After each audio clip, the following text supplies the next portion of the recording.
Good morning student. ये अपने estate के जो प्रीवियस ईयर के एग्ज़ाम हैं उनके लिए वीडियो है जिनमें अपने इससे पहले कुछ वीडियो डाल चुके हैं। आप प्लेलिस्ट बनी हुई है एस्टेट के नाम से, आप उसमें देख सकते हो। इसमें गनाव और गन वाले क्वेश्चन भी आए हुए हैं अभी देखो। तो सबसे पहले देखो ये क्वेश्चन पढ़ लेते हैं। एक गनाव है, उसकी माप आपको दे रखी है ये, और 6 सेंटीमीटर भुजा है जिसमें आपको घन दे रखा है। अब आपको घन और गनाव की जो बेसिक जानकारी है वो पता होनी चाहिए थी। देखो सबसे पहले अपने बेसिक जो जानकारी है उनका अध्ययन करते हैं, उसके बाद में क्वेश्चन करेंगे। देखो घन जो होता है, देखो जो आपका घन होता है ये 6 पृष्ठों से मिलकर बना होता है। 6 पृष्ठों से मिलकर बना होता है। प्रत्येक जो पृष्ठ होता है इसका, प्रत्येक जो पृष्ठ होता है वह एक क्या होता है, वर्ग होता है। प्रत्येक पृष्ठ एक वर्ग होता है और प्रत्येक पृष्ठ आपका क्या होता है, बराबर होता है, ध्यान रखना। अर्थात एक साइड जो होती है आपकी एक वर्ग होती है घन की, और प्रत्येक साइड जो होती है आपकी बराबर होती है, ध्यान रखना। अब मैं इसके फॉर्मूले ज्ञात करने के लिए इस घन की एक भुजा को क्या मान लेता हूं मैं, एक भुजा को मैं ए मान लेता हूं। क्या मान लेता हूं, ए मान लेता हूं। तो इस ए भुजा से ध्यान रखना कि घन का जो आयतन बनेगा, घन का जो आयतन बनेगा, आयतन का फॉर्मूला बनेगा वो आपका आ जाएगा भुजा की, अर्थात ए पर 3 आ जाएगा। इसके बाद में यदि आपसे पूछा जाए कि इस घन का क्या है विकर्ण बताओ, ये सारे के सारे क्वेश्चन पूछे हुए हैं, ध्यान रखना। तो इसका विकर्ण का फॉर्मूला बनेगा √3 और भुजा, वह जो ए भुजा मैंने मानी थी उसे मल्टीप्लाई कर दें। यदि आपसे पूछा जाए कि इस घन का हमें तो क्या चाहिए, संपूर्ण पृष्ठ का, संपूर्ण सतह का क्षेत्रफल चाहिए। संपूर्ण शब्द मैं लिख देता हूँ, सतह लिखने की जरूरत नहीं होती। संपूर्ण सतह का क्षेत्रफल चाहिए तो आप ध्यान रखना इसमें 6 भुजा की स्क्वायर आ जाएगा, अर्थात 1 की स्क्वायर आ जाएगा। ये इतने फॉर्मूले भी घन में इंपॉर्टेंट होते हैं जो आपके एस्टेट के लेवल के अकॉर्डिंग क्वेश्चन आ जाते हैं। अब देखो घन हो गया, इसके बाद में घनाव पे चर्चा करते हैं, क्योंकि दोनों का रिलेटिव क्वेश्चन आता है लगभग। तो यही है कोई भी कंपटीशन एग्जाम हो, दोनों के क्वेश्चन तो एक साथ मिलकर ही क्वेश्चन बनता है। देखो घनाभ में क्या होता है, घनाभ में भी अपने पास 6 पृष्ठ होते हैं, ठीक है। प्रत्येक पृष्ठ एक आयत बनाता है, आयतन नहीं है, ध्यान रखना, आयत बोल रहा हूं, प्रत्येक पृष्ठ। और संपूर्ण पृष्ठ जो होते हैं आपके बराबर होते हैं, वो की वही कंडीशन चल रही है ऊपर वाले की, बस ध्यान रखना यहाँ वर्ग था और यहाँ आयतन बनेगा।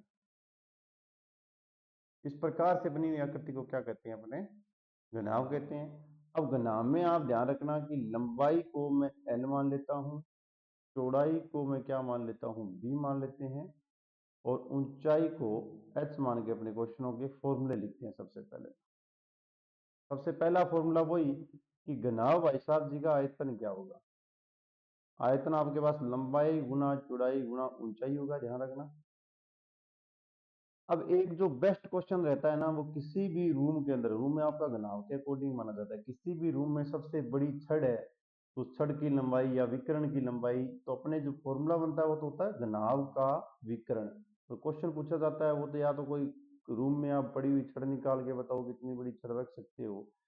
तो इसके लिए ध्यान रखना √में L² plus B² plus H² का रूट करके आपको आंसर निकालना है। L² B² और H² करके रूट कर देना, आपके पास वो सबसे बड़ी विकर्ण या उस घनाभ का विकर्ण आ जाएगा जिसमें आप इतनी बड़ी कोई भी एक छड़ रख सकते हो।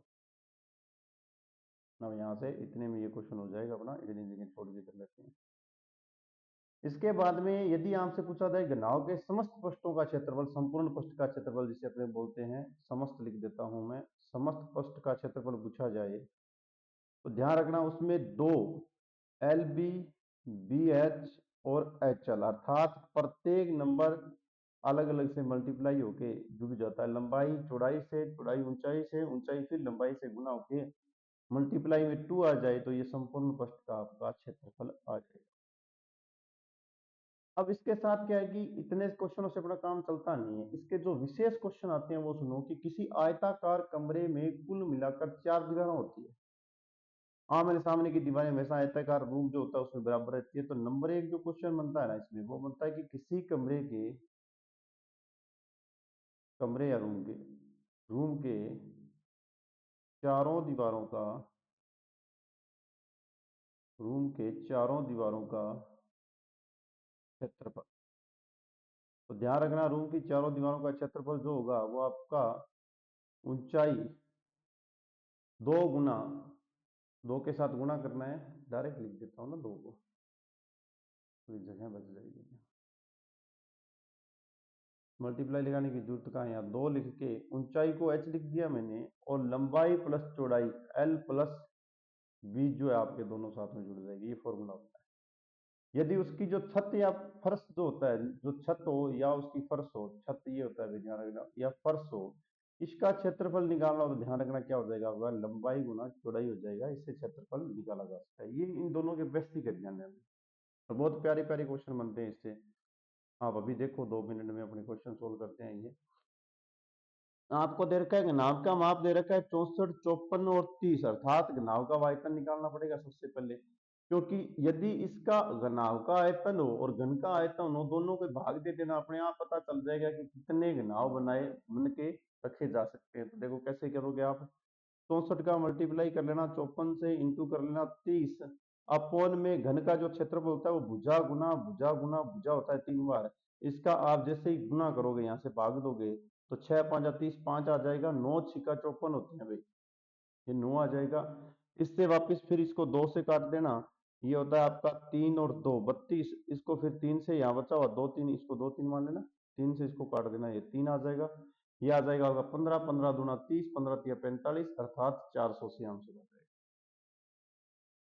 ओके, अब देखो, अब एक बात आपको और सिखाता हूँ कि मैं यहाँ इसका सारे क्वेश्चनों को सोल्व करवा देता हूँ। मैंने एक 3 सेंटीमीटर की भुजा ले ली, अलग कलर ले लेता है, सारे क्वेश्चन सोल्व कर लेते हैं। 3 सेंटीमीटर की भुजा ले ली, यदि इसका मैं क्षेत्रफल निकालूंगा तो कितना आ जाएगा, 3 गुना 3 9, 3 गुना कितना 27। भुजा मैंने 3 सेंटीमीटर की ले ली है, ध्यान रखना। यदि इसका विकर्ण निकालूंगा तो कितना आ जाएगा, √3 और 3 बाहर आ जाएगा। यदि इसका संपूर्ण पृष्ठ का क्षेत्रफल निकालेंगे तो कितना, 6 के साथ किसका गुना हो जाएगा, 3 गुना 3 9 का, 9 छिका 54 हो जाएगा। अब देखो आगे दे रखा है लंबाई चौड़ाई ऊंचाई दे रखी है आपको, ठीक है। यहाँ मैं लंबाई 2 मान लेता हूँ, चौड़ाई को 3 मान लेता हूँ, ऊंचाई को फिर 2 मान के इन क्वेश्चनों को सोल्व करें तो आयतन क्या आ जाएगा, इन तीनों का गुना, 2 का गुना 3 से 6, 6 का गुना 2 से 12। और इसमें यदि सबसे बड़े विकर्ण की बात करेंगे तो क्या आ जाएगा, 2 का 4, 3 का 9, 2 का 4, कितना आ जाएगा 8, 8 दूनी 16, और √ का 17 आ जाएगा। ओके, ये लो, ये सबसे बड़ा विकर्ण आ गया है। और क्या पूछा जाए, और यदि एक कमरे के रूप में पूछे, लंबाई गुना चौड़ाई संपूर्ण क्षेत्रफल आप निकाल लेना, कुछ 2 का गुना 3 से, 3 का गुना 2 से, 2 का गुना 3 से करके आप फॉर्मेट में डाल देना। यदि कमरा या रूम के अकॉर्डिंग भी यही बात पूछी जाए तो ध्यान रखना, ये 2 किससे हो जाएगा मल्टीप्लाई, आपका जो h दिया 2 उससे, दोनों लंबाई और चौड़ाई जुड़ जाएगी। इस प्रकार से इन क्वेश्चनों को आप कर सकते हो आराम से। अब देखो 8 मीटर लंबी, 6 मीटर ऊंची और 23 सेंटीमीटर मोटी दीवार वाली दीवार को निर्माण के लिए आपको 25 और 10.5 और 6 से भी नाप के कितनी ईंटें चाहिए। देखो ध्यान से, सबसे पहले देखो ये दोनों मीटर में दिए हैं, बाकी सारे सेंटीमीटर में है। मीटर को हटाते हैं तो 100 से गुना हो जाता है, ध्यान रखना 100 से क्या हो जाता है, गुना हो जाता है। क्वेश्चन 1 सेकंड का ही है, देखो कैसे, ये तो जाएगा 800 ऊपर वाले, तो इनका क्षेत्रफल होता है इन सब का मल्टीप्लाई, 800 का मल्टीप्लाई 600 से, कारण पता चल गया ना, 800 मीटर में था, मैंने 100 से गुना कर दिया, 6 मीटर में था 100 से गुना कर दिया, 23 मीटर चौड़ी, ये घनाभ का जो आयतन निकल गया। और जो ईंट वाला घनाभ उसका आयतन क्या है, 25 इंटू 1.5 इंटू 6 ये दे रखा है। बस अपने को तो काटना है, देखो 25, ये 6 से 6 काटो 100 बच गए, 25 चौका 100, 4 आ गए। ये जो पॉइंट है भाई साहब जी, ये आपका रहा है 11.5 आ रहा है, इस पॉइंट को उड़ा देना, ऊपर 0 लगा देना है, यहाँ तक तो चले गए। अब 115 का आप किसी से भी काट लेना, 15 दूना 30 होता है, ये लो 4 दूनी 8, 8 8 64, ये लो सी ऑप्शन आ गया। कटिंग तो आपके ऊपर है, जैसे चाहो वैसे कटिंग कर लेना। अब आपके पास एक क्वेश्चन दिया, एक माचिस की डिब्बी है जिसका माप दे रखा है ये 12 डिब्बी का एक पैकेट का आयतन बताओ। तो पहले तो सबसे पहले इसका आयतन याद कर लो, 4 का, 2.5 का, 1.5 का आयतन याद करो कितना आएगा, फिर 12 डिब्बियों से मल्टीप्लाई कर देना। अपने को 12 डब्बियों का इतना आ जाएगा। ये 12 डब्बियां हैं, पहले इनका करो, 4 का करोगे इससे तो 25 चौका 100 बनते हैं। देखो पॉइंट तो नीचे इसको उड़ा के इसको 10 लिख देना, इसको 10 लिख देना, ठीक है। 4 का गुना करो, 4 का करोगे 5 चौका 20, 0 8 और 10 100 हो गए। फिर आप इससे कर लेना, कितने आ गए 1500, 2 जीरो से 2 जीरो काट देना, 15 आएगा। 15 का मल्टीप्लाई आप किससे कर लेना, 12 से कर लेना। आपका 15 दूना 30, 3 और 15 3 18, 180 कौन सा है, घन सेंटीमीटर किस लिए है, 3 बार गुना किया है। भी अपने को तो क्या है, जो माचिस दी है उसका क्षेत्रफल ज्ञात करना, डायरेक्ट इनका गुना करके, और 12 माचिसों का पूछा है, 12 डब्बियों से गुना कर देना, अपना आंसर आ जाएगा। ये नेक्स्ट क्वेश्चन देखो, इस क्वेश्चन को देखो। 10 सेंटीमीटर लंबे और 8 सेंटीमीटर चौड़े जो घनाभ है, उसमें आपको लंबाई चौड़ाई दे रखी है 4 सेंटीमीटर 6 सेंटीमीटर के, दो आपको घन दे रखे हैं। तो घन का एक मेरी बात सुनो, इनके जो आयतन है वो बराबर कर बता रहा है। ये देखो 6 सेंटीमीटर 4 सेंटीमीटर के तो घन दे रखे हैं। यदि आप घनाभ का आयतन निकालोगे तो वो तो होता है अपने पास लंबाई गुना चौड़ाई, मतलब 10 गुना 8 गुना एच अपने पास नहीं है ये, अर्थात 80 एच हो गया। इसके बाद में यदि घन का निकालोगे तो आपको भी पता है कि इसके ऊपर कितनी लगती है, 3 लगती है। 3 3, एक 4 सेंटीमीटर का एक 6 सेंटीमीटर का, दोनों को जोड़ दो। 4 सेंटीमीटर के ऊपर लगाओगे घात 3, 6 सेंटीमीटर के ऊपर लगाओगे घात 3, 4 का हो जाएगा 64, 6 का हो जाएगा 216, इनको जोड़ लेना। 10 का 0 4 और 7 8, 280, ये 0 से 0 उठ जाएगी यहाँ से, क्योंकि 80 एच के, ये बात बदी हुई है इसने, बराबर ध्यान रखना ना। तो एच बराबर आ जाएगा 28/8, कितना आंसर आ रहा है, 8 दूनी 8 तिया 24, 3 के बाद में कौन सा है 40, 8 5 40, 3.5, ये रहा, ये आंसर। आराम से कर लेना, दोनों के गोलाकार हैं, बनाए हुए हैं, बराबर दिए हुए हैं, नॉर्मल जो फॉर्मूले बताए उनसे क्वेश्चन हो जाएगा। नेक्स्ट पे चलो। किसी लंबवर्तीय बेलन के आधार की परिधि 44 सेंटीमीटर है तो इसकी ऊंचाई 15 सेंटीमीटर, बेलन की आयतन बताओ। सबसे पहले तो बेलन, जो बेलन भाई साहब दिए, इनकी जो बेसिक बातें हैं वो अपने को पता होना चाहिए कि बेलन होता क्या है, किस प्रकार से इसका क्षेत्रफल है, क्या है क्या नहीं है। देखो बेलन, बेलन का थोड़ा सा मैं आपको रूप भी बना देता हूँ। बेलन वैसे तो देखो घर पे रोटी बनाने के काम आता ही है, आप सबको पता ही है। ऐसी आकृति होती है बेलन भाई साहब की, ये थोड़ा ऐसे। बेलन में एक खासियत होती है कि बेलन के अपर और लोब में वर्त होते हैं, ध्यान रखना। अपर और लोब में क्या होते हैं, वर्त होते हैं। तो सबसे पहले अपने वर्त की बात करते हैं। वर्त का जो क्षेत्रफल होता है वो होता है पाई आर की स्क्वायर। वर्त के अंदर आर को क्या कहते हैं, त्रिज्या कहते हैं। यदि इसे डी लिखा गया है तो ये व्यास हो जाता है, ये बात अपने को पता होनी चाहिए।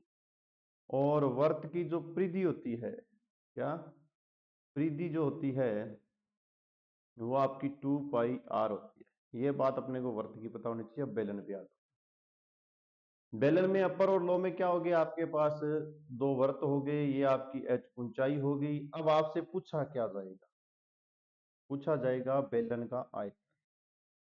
आर जो त्रिज्या मैंने बता दी यहाँ लिख दी, त्रिज्या दोनों में सेम ही रहेगी, ध्यान रखना ये बात है।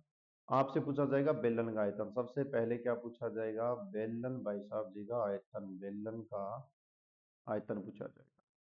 बेलन का आयतन आपका ध्यान रखना, आधार का जो क्षेत्रफल है, आधार कौन, वर्त, आधार का क्षेत्रफल गुना में आपके पास क्या आ जाएगी, ऊंचाई आ जाएगी। आधार का क्षेत्रफल क्या है, पाई आर स्क्वायर, क्योंकि आधार में क्या है, इसका बेस में क्या है, वर्त है, वर्त का क्षेत्रफल क्या आएगा, पाई आर की स्क्वायर। और ये जो एच है ऊंचाई इसके साथ गुना हो जाएगी। आगे से इसे याद रखना, बेलन का आयतन पाई आर की स्क्वायर एच होता है। नेक्स्ट जो लाइन है वो देखो, बेलन का वक्र पृष्ठ का क्षेत्रफल। यदि आपसे पूछा जाए कि वक्र पृष्ठ का क्षेत्रफल बताओ, तो ध्यान रखना वक्र पृष्ठ के क्षेत्र में आधार का जो परिमाप होता है वो आता है। परिमाप मतलब परिधि, परिधि का वर्त की परिधि का फॉर्मूला क्या होता है, 2 पाई आर, और इसके साथ मल्टीप्लाई किसका होता है, वही एच यहाँ रहता है और वही एच यहाँ रहता है। वक्र पृष्ठ का क्षेत्रफल निकालना हो तो ध्यान रखना वर्त के परिधि के साथ एच का गुना, बेलन का आयतन निकालना हो तो ध्यान रखना वर्त के क्षेत्रफल के साथ h का गुना। हो गए। अब इससे एक आपसे और भी बात इसकी पूछी जाएगी, इतने से रुकने वाला नहीं है। ये आपसे पूछेगा संपूर्ण पृष्ठ का क्षेत्रफल। संपूर्ण पृष्ठ का क्षेत्रफल पूछे, या आपसे पूछे संपूर्ण पृष्ठ का क्षेत्रफल। देखो ये फॉर्मूले मैंने इसलिए लिखे हैं, आप इनमें से कोई भुजा कहीं भी डाल के क्वेश्चन सोल्व कर सकते हो। देखो संपूर्ण पृष्ठ के क्षेत्रफल में होता है आपके पास वक्र तल का क्षेत्रफल, जो मैंने वक्र पृष्ठ का क्षेत्रफल अभी बोला था ना, वक्र पृष्ठ लिख देता हूं, आपको जल्दी समझ में आ जाएगा। प्लस आपके पास जो दो वर्त दिए हुए हैं, एक तो ऊपर वाला और एक नीचे वाला, वर्त का क्षेत्रफल। मैं इसके आगे सिर्फ वर्त का क्षेत्रफल लिख रहा हूं, दो वर्तों का क्षेत्रफल, एक तो ऊपर वाला एक लो वाला। वर्त का क्षेत्रफल मैंने बता दिया पाई आर की स्क्वायर होता है, वक्र पृष्ठ का मैंने बता दिया 2 पाई आर और एच होता है। दोनों में से आप 2 पाई आर बाहर निकाल सकते हो, एच और आर आपका बच जाएगा। ये लो, ये आपका आंसर है। संपूर्ण पृष्ठ का यदि क्षेत्रफल पूछे बेलन के तो 2 पाई आर एच होता है। ये क्वेश्चन आ सकता है अभी स्टेट वालों, ध्यान रखना, क्योंकि बाकी बेसिक सारे क्वेश्चन आ गए हैं। अब इस क्वेश्चन पे आते हैं, इसने क्या पूछा, देखो लंबवर्तीय बेलन के आधार की परिधि अर्थात परिधि दे रखी है, अर्थात 2 पाई आर। परिधि को, परिधि मतलब बेलन, परिधि मतलब वर्त का, वर्त की परिधि दे रखी है 2 पाई आर, 44 दे रखी है।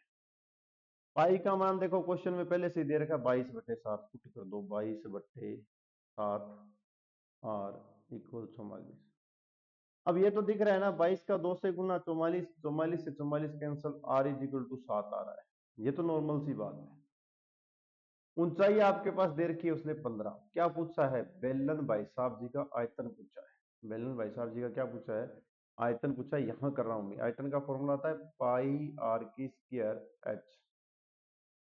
पाई की जगह 22/7, एच की जगह 7 × 7, और इस आर की जगह 7 × 7, एच की जगह 15। 7 से 7 को काट देना। अब मुझे ये बता दो सीधा डायरेक्टली, 15 का गुना 22 से करेंगे तो 15 दूना 30, 15 दूना 30, 330 आएगा ना। इसका 7 से गुणा करोगे ना तो जीरो का तो जीरो रहेगा, 7 या 21, जीरो के पास एक बड़ा, ये एक आंसर है, ये लगा। गुणा आप अपने आप कर लेना भाई। क्वेश्चन हो गया है, मैं आगे चल रहा हूं। एक बेलनाकार जार का परिधि जो दे रखी है आपके पास जो है 132 है, इसकी ऊंचाई आपके पास 25 दे रखी है, तो कितने लीटर पानी, मतलब पानी का मतलब क्या होता है। अब मैं आपको कुछ भी दे के उसके बाद में बोलूं कि कितने लीटर पानी आ जाएगा, तो आप क्या सोचोगे। सोचने वाले ने तो सोच लिया होगा, इतना टाइम कौन लगाता है।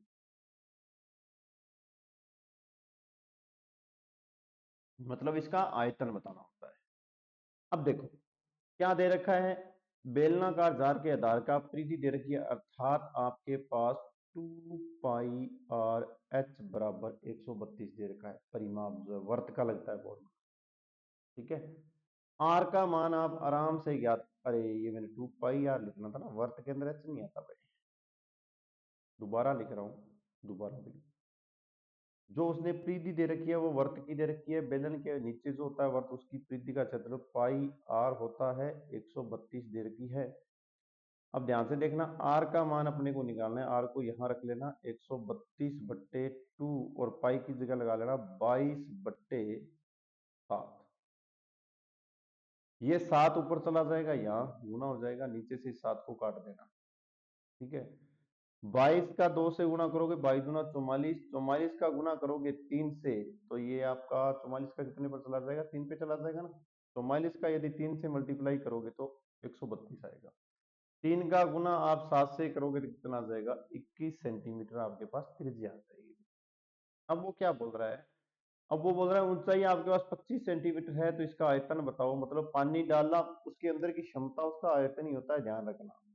बेलन की क्षमता आयतन ही होता है। आयतन का फॉर्मूला पाई आर की स्क्वायर एच होता है जी। पाई का मान है 22/7, एच का मान है 21 × 21, आर का मान 21 × 21, एच का मान है 25। देखो मैं 7 या 21 3 कर रहा हूं, इसके बाद में मैं सिर्फ और सिर्फ आपको थोड़ा सा मल्टीप्लाई बता रहा हूँ, 22 का आप गुना कर लेना, 3 से, तो 6 आ जाएगा। 21 का मल्टीप्लाई मत करना, एक बार साइड छोड़ देना। 25 को इसके पास ले आना, कारण 6 5 30 दिखती है आपको, 0 मिल जाएगा। जैसे ही आप इसका गुना करोगे तो आपके पास आंसर आएगा 34650। ये आएगा आपका सेंटीमीटर में। दिमाग डाल लेना, यहां से क्वेश्चन शुरू होता है, यहां से, इससे पहले कुछ नहीं होता। आंसर पूछा है आपको लीटर में। अब दिमाग डाल लेना कि 1000 सेंटीमीटर, भाई साहब जी 1 लीटर होता है। अब 1000 से भाग देना, 1000 की एक बिंदी और लगेगी, ध्यान रखना 3 बिंदियां होती है। अब आप 1000 से इसको भाग दोगे ना, जैसे ही, तो 1000 से भाग दोगे तो ये 0 से 0 कैंसिल, 100 का भाग लगेगा, यहाँ आएगा 34.65 लीटर। ये आएगा आपका आंसर। देखो वैसे तो डायरेक्टली आप मल्टीप्लाई करोगे ना तो आपको ये 3465 दिख जाएगा ये, पर फिर भी मैं ये बोल रहा हूँ कि सेंटीमीटर को लीटर में चेंज करने के लिए 1000 से भाग करते हैं। क्वेश्चन कुछ नहीं है, सारे एक ही स्टेप से क्वेश्चन आए हैं बस। बेलन वाले देख लो, दो ही फॉर्मूले बना, पाई आर की स्क्वायर एच, 2 पाई आर या पाई आर की स्क्वायर। वर्त का लगा रहा है और आयतन का क्षेत्रफल लगा रहा है, संपूर्ण और पृष्ठीय क्षेत्रफल का तो यूज ही नहीं किया अभी तक। आपके सामने 3 क्वेश्चन करवा दिए।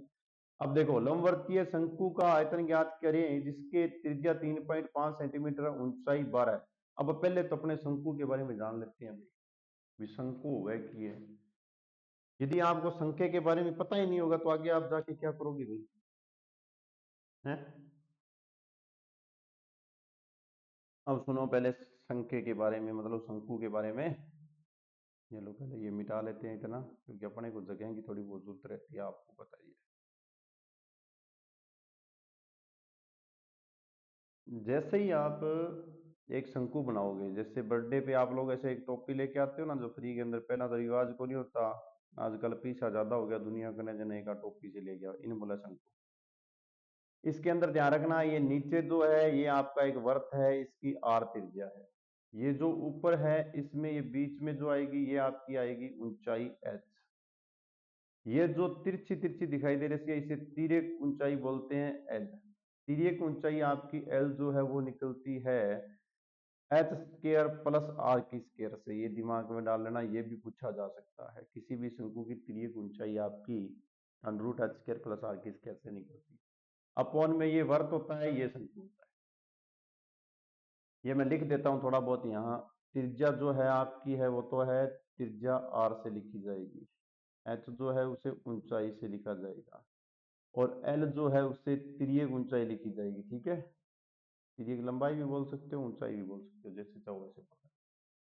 अब अपने को चाहिए शंकु भाई साहब जी का आयतन। शंकु का जो आयतन होता है वो आपका 1/3 हिस्सा आधार का क्षेत्रफल अर्थात वर्त का क्षेत्रफल, पाई आर की स्क्वायर, और गुना में क्या होता है एच। अब एक बात दिमाग में लगा लेना, ये बेलन का क्षेत्रफल ये नहीं था, मतलब बेलन के क्षेत्रफल का 1/3 हिस्सा शंकु निकलता है। ये बात दिमाग में डाल लेना, बेलन के क्षेत्रफल का 1/3 हिस्सा शंकु का आयतन निकलता है। अब देखो शंकु इतना तो काम चल रहा है कोनी, शंकु में आगे भी तो कोई और चीज भी तो बनानी उसी। शंकु का वक्र तल या वक्र पृष्ठ का क्षेत्र, इसको वक्र तल भी बोलते हैं, वक्र पृष्ठ भी बोलते हैं, इसका जो क्षेत्रफल होता है वो आपका 1/2, जो ये वर्त दिया ना इसकी परिधि का क्षेत्रफल, आधार की परिधि लिख देता हूं इसके आगे, आधार की परिधि, और जो ऊपर आपकी तिर्यक ऊंचाई दी हुई है, ध्यान रखना तिर्यक ऊंचाई को मैंने एल से लिखा, डायरेक्ट एल से लिख रहा हूं, तो 1/2 गुना में 2 पाई आर गुना एल, क्योंकि ये होती है वर्त का जो परिधि होती है वो 2 पाई आर होती है, एल से गुना, 2 से 2 कैंसल। इसका मतलब है कि वक्र शंकु के वक्र पृष्ठ का क्षेत्रफल पाई आर एल होता है। यदि शंकु का वक्र पृष्ठ पूछ लेता तो ध्यान रखना अपने के पास तिर्यक ऊंचाई होना अति आवश्यक है। दिमाग को जैसे जैसे जितनी जितने जगाओगे ना उतना उतना ही काम देने वाला है, इतने क्वेश्चन तो इतनी जगह में हो जाएगा। क्वेश्चन तो ये 1 मिनट में भी हो जाता है, 33 सेकंड में भी हो जाता है, लेकिन एक क्वेश्चन से आगे आने वाले क्वेश्चन कौन कौन से हैं वो सीखने जरूरी है। इसके बाद में देखो, यदि आपसे ये पूछा जाए कि शंकु का संपूर्ण सतह या संपूर्ण पृष्ठ का क्षेत्रफल, जो आपका शंकु है उसका जो संपूर्ण पृष्ठ है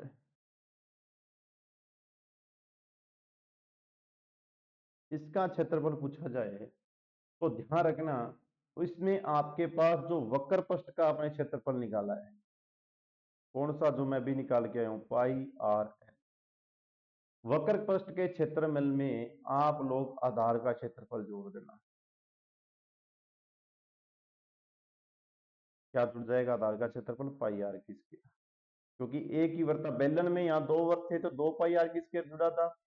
यहाँ उसका वक्र पृष्ठीय क्षेत्रफल पाई आर जो आया था एच वो आया था, तो यहाँ उसने टू पाई आर कॉमन लिया था, यहाँ पाई आर कॉमन आएगा, एल प्लस आर बचेगा, और वहां क्या बचा था? एच प्लस आर बचा था। कुछ तो रिलेशन बनता है, ध्यान रखना, संपूर्ण पृष्ठीय क्षेत्रफल ज्ञात करना हो, ये इंपॉर्टेंट है। तो वक्र पृष्ठ का क्षेत्रफल pi r l plus pi r की square pi r l plus r आपका निकलेगा। फिर ये ऊंचाई मैंने आपको बता दी। इतने इसमें क्वेश्चन बनते हैं, फिर ऊंचाई स्टार्टिंग में निकाल दी थी। अब बात करते हैं इस क्वेश्चन की, उस लंबवर्तीय शंकु का आयतन बताइए। आयतन कितना होता है? 1/3 पाई आर की स्क्वायर एच, बेलन आयतन। तो देखो आर दे रखी है, एच दे रखी है, तो गुणा ही करना, कुछ है ही को नहीं। 1/3 into 22/7 into 3.5 into 3.5 into H का मान कितना आ रहा है? 12। अब आप इसका मल्टीप्लाई करके आप आंसर आराम से निकाल सकते हैं। अब देखो इसका मल्टीप्लाई आप कर रहे हो तो 7 से आप इसको पहले पॉइंट उड़ा देना 10, ये पॉइंट उड़ा देना, आप 10 कर लेना। ये 12 आपका पड़ा है, कोई दिक्कत नहीं है। 3 ये रहा, 3 से यदि आप इसको उड़ाओगे तो ये 4 आ जाएगा, 7 से इसको तो करोगे तो ये 5 आ जाएगा। ठीक है, ये आपके पास 3.5 बच गया है, ये आपके पास 4 आ गया है, इनका मल्टीप्लाई कर लेना। 5 का आप यदि इससे करोगे 4 से तो 20, 1 पॉइंट से ये उड़ा देना, 2 का मल्टीप्लाई इससे कर लेना 44, 44 का गुना आपको 35 से करना है भाई। जैसे ही आप 35 से गुना करोगे आपके पास आंसर मिल जाएगा।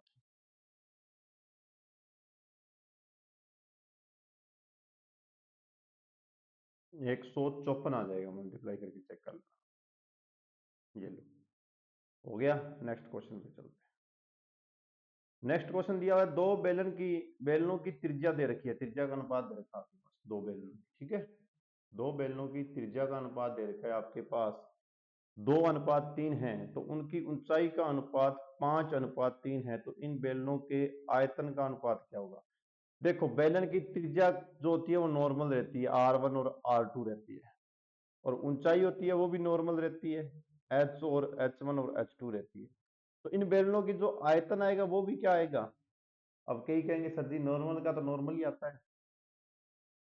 आप निकालना चाहो तो निकाल सकते हो। देखो वैसे तो इसका विधिवत रूप से एक लॉजिक भी होता है, आप उससे भी कर सकते हो, लेकिन मैं लॉजिक नहीं सिखाऊंगा। मुझे ये पता है कि फॉर्मूला होता है πr1h1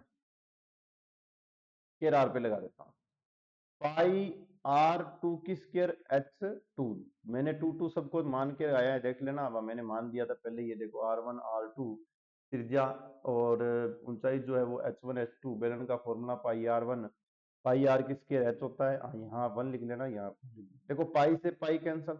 R1 का मतलब है, मैं इसमें देखो अनुपात हटाने के लिए आप वैसे 1 2 3 4 कोई भी कांस्टेंट यूज कर सकते हो, मैं कांस्टेंट यूज नहीं करूंगा। मैं डायरेक्टली 2 ही लूंगा, 2 की स्क्वायर यहाँ 4 लिख दूंगा, यहां से मैं 5 लूंगा, H1 का मान यहाँ 5 लिख दूंगा। अपोन में देखो यहां से 3 लूंगा, 3 का लिख दूंगा 9, और अपोन में आपके पास 3 है, इसका गुणा कर दूंगा 3 से। तो मुझे दिखाई दे रहा है कि 5 का यदि आप 2 से 5 का यदि आप 4 से गुणा करोगे तो 20, 9 का आप 3 से करोगे तो 9 तिया 27, 27 20 आपका अनुपात आएगा, कौन सा है? ये लो, 20:27 अनुपात आएगा। बेलन के जो अनुपात है वो 20:27 आएंगे। अब कई कहेंगे सर जी आप इसका शॉर्टकट, अरे करने के लिए तो कुछ नहीं है, उसका 2 दूनी 4 करो, 4 का 5 से गुणा कर लो, क्योंकि ये त्रिज्या 2 बार आ जाती है देखो, तो 4 का 5 से गुणा कर लेना, ये 2 बार आ जाती है, 9 9 का 3 से गुणा कर लेना, 27 20:27 आंसर आ जाएगा। तो ये शॉर्टकट थोड़े क्या है, कई बार क्या है कि ऐसे आ जाते हैं कि अपने भी समझ से बाहर हो जाता है, तो इससे अच्छा है थोड़ा फॉर्मूले में डाल के कर लेना, बहुत ज्यादा आसान रहेगा। जो बच्चा बचा सकता है समय वो बचाओ, कोई मना वाली बात नहीं है, वो तो आपके खुद के ऊपर है भी, आप कितना सीख रहे हो।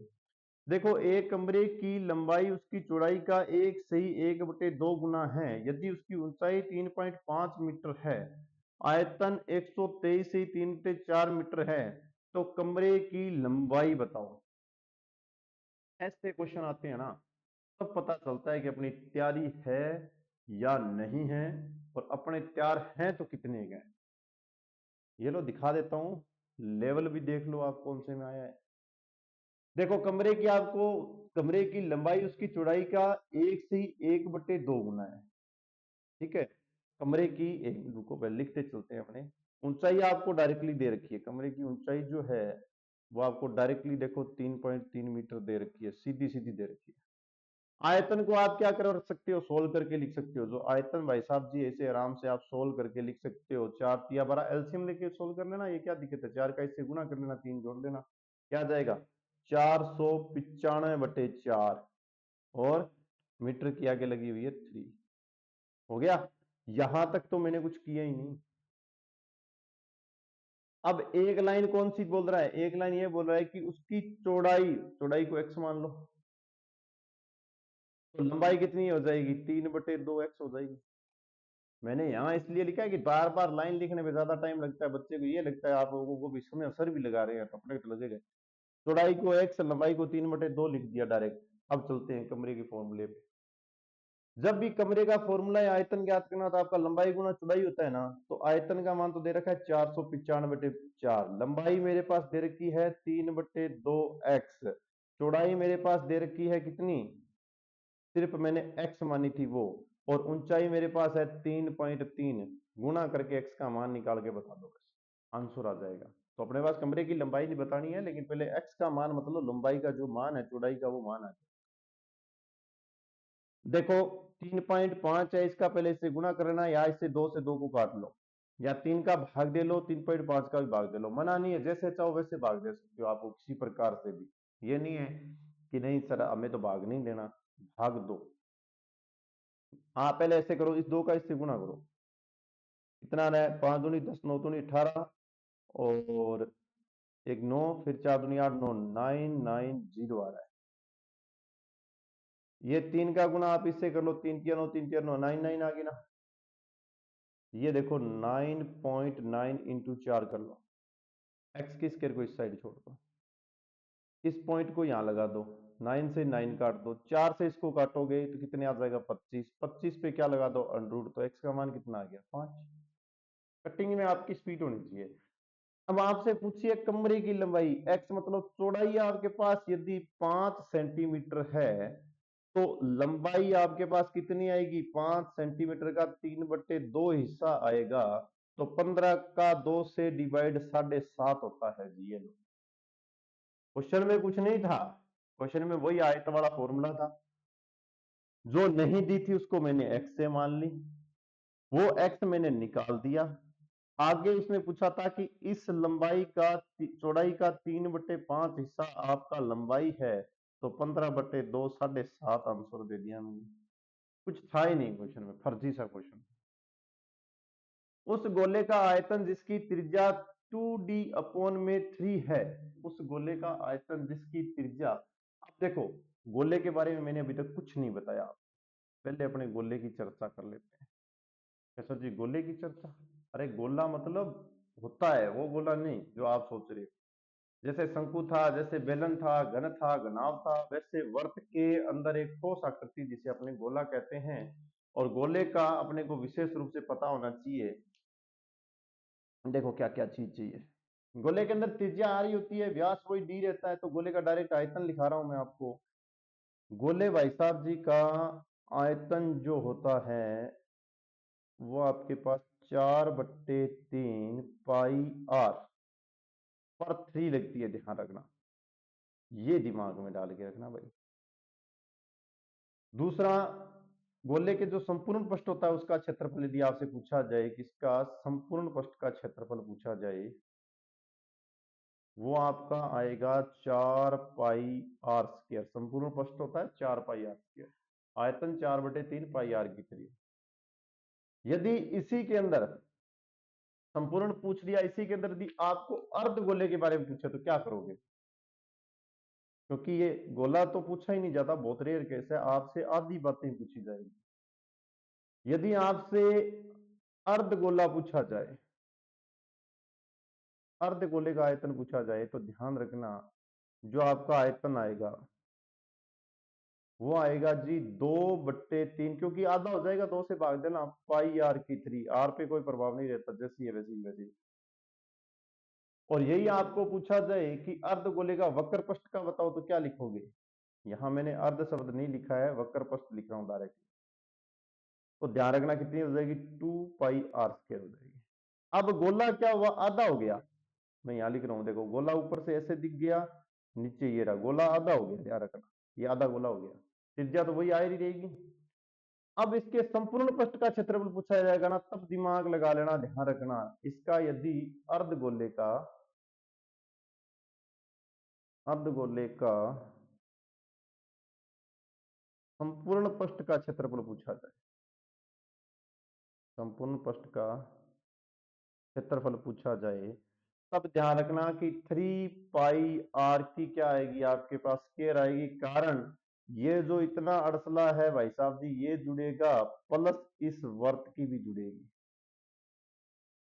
ठीक है। तो ये आपके पास कितना आएगा, 3 पाई r की स्क्वायर आएगा। अब देखो पूछा क्या है, पूछा है उस गोले का आयतन बताओ जिसकी त्रिज्या 2d/3 है। तो क्या हुआ, आयतन का फॉर्मूला मैंने अभी भी बता दिया ना, क्या होता है, 4/3 पाई r की 3 होता है, लिख दो 4/3 22/7 गुना में 2d/3, 2d/3 multiply 2d/3 multiply 2d/3, क्योंकि 3 बार आएगा, 3 का आता है, ये तो 3 बार तो आएगा ही, कौन मना करने वाला है। देखो पहला तो मैंने इसमें ऑप्शन इसलिए नहीं दिए, कारण बताऊं, किसी अदर एग्जाम में आया है, एचटेट में नहीं आया हुआ है, लेकिन ऐसा क्वेश्चन नहीं था, वो मिला नहीं उस टाइम। देखो 2 का गुना 2 से, 2 का 2 से करोगे तो 8 हो जाएंगे, ठीक है। 8 का गुना आप करोगे तो ये बाकी कट रहा है क्या कुछ, 44, और ये रहा 22, 22 को अपने यूज ही नहीं करते, इसको पाई छोड़ देंगे। 8 चौका 32, d/3 ऊपर आ जाएगा पाई, नीचे देखो 3 गुना 3 गुना 3 और 3 गुना इससे कर लेना 9, 9 का गुना कर लेना, फिर 9 से 81 ये आ जाएगा। मैंने क्या किया, 22/7 को सिर्फ पाई छोड़ दिया, 32d3/81 आंसर आ जाएगा, डायरेक्ट फॉर्मूले में लिखना। कॉमेंट में बताना यदि इसका अर्धवर्त का निकालना हो, इसी के अर्धवर्त का, तो क्या आएगा, ध्यान रखना। 2d/3 त्रिज्या है, अर्धवर्त का क्षेत्रफल क्या आएगा, ये कॉमेंट में बताना। यदि दो घनों के आयतन का अनुपात, दो घनों के आयतन का अनुपात मतलब ये भाई साहब जी अनुपात को हटा के डायरेक्ट सोच लेना कि घन के ऊपर कितनी लगती है, आयतन निकालते हैं तो a⁻³ लगती थी, बता के आया हूं फॉर्मूले में। तो ये कितनी आ गई, भुजा 3, ये कितनी आ गई 4, आगे क्या पूछा है, उसके संपूर्ण पृष्ठ का क्षेत्रफल का अनुपात क्या होगा। संपूर्ण पृष्ठ का फॉर्मूला क्या बताया था मैंने, कुछ ना कुछ तो बताया ही होगा उस टाइम में, 6 भुजा की स्क्वायर बताया था, दोनों तरफ तो 6, देखो संपूर्ण पृष्ठ का क्षेत्रफल जो बताया था 6 भुजा की स्क्वायर बताया था, तो दोनों तरफ अनुपात लोगे तो अनुपात में देखो मैंने ये निकाला किससे, आयतन का अनुपात, ये होता है, ये मेरे पास 1 है, ये 2 है, ये हमारे पास है 27 की पावर 3 है, ये मेरे पास है 64 की पावर नहीं 1/3, ये भी 1/3 है, अर्थात भुजा 3 और 4 है। यदि मैं संपूर्ण पृष्ठ का पूछ लेता आपसे, तो उसमें 6 गुना भुजा की स्क्वायर होता है, अनुपात 6 गुना भुजा की स्क्वायर होता है। तो भुजा मेरे पास 3 है, तो 3 का गुना 9 से, 3×3 = 9, और ये अपने पास क्या है 4×4 = 16, 509:16 आ जाएगा भैया। देखो अपने पास आयतन का तो आ रहा है 3 की स्क्वायर 4 की स्क्वायर, और संपूर्ण पृष्ठ होता है अपने पास 6 भुजा की स्क्वायर, तो दोनों तरफ तो 6 6 होंगे, वो तो कैंसिल हो जाएंगे, भुजा की स्क्वायर मतलब 3 की स्क्वायर आ जाएगा 9, 4 की स्क्वायर आ जाएगा 16। आसान सा क्वेश्चन है। कर्वश 3 सेंटीमीटर 4 सेंटीमीटर 5 सेंटीमीटर त्रिज्या वाले धातु के 3 ठोस गोलों को पिघलाकर एक बड़ा ठोस गोला बनाया गया है, तो उससे ठोस उस गोले की त्रिज्या बताओ। पहला तो तीना ने सलटाओ, फिर तीनों को एक बनाओ, ये बात ये बोल रहा है, पहले तो जो तीनों दे रखे हैं उनको सलटाओ, फिर तीनों को एक बनाओ, और पूछी क्या है, उस गोले की त्रिज्या। देखो बड़ा गोला आएगा उसकी त्रिज्या अपने मान लेते हैं बड़ी, सबसे पहले गोले को अपन लिख देते हैं 4/3 r1 की 3। दूसरे गोले को लिख देते हैं 4/3 पाई r1 2 की 3। तीसरे गोले को लिख दें 4/3 पाई r3 की 3। ये देख लेना, पहला 1, दूसरा 2, 3, तीनों त्रिज्याएं ले ली। कॉमन लेके 4/3 पाई r की 3 कट रहा है, सीधा सीधा काट के देखो यहाँ r3 और r1 की 3 प्लस r2 की 3 प्लस r3 की 3 बच रहा है। तो करना क्या है, कुछ करना ही नहीं। r1 क्या दे रखा है, 3। 3 की 3 कितनी होती है, लिख देता हूं यहाँ, 3 की 3 बना लेना, 4 की पावर 3 और 5 की पावर 3, इनको जोड़ना है। 4, 3 की पावर 3, 9 तिया 27, 64, 125।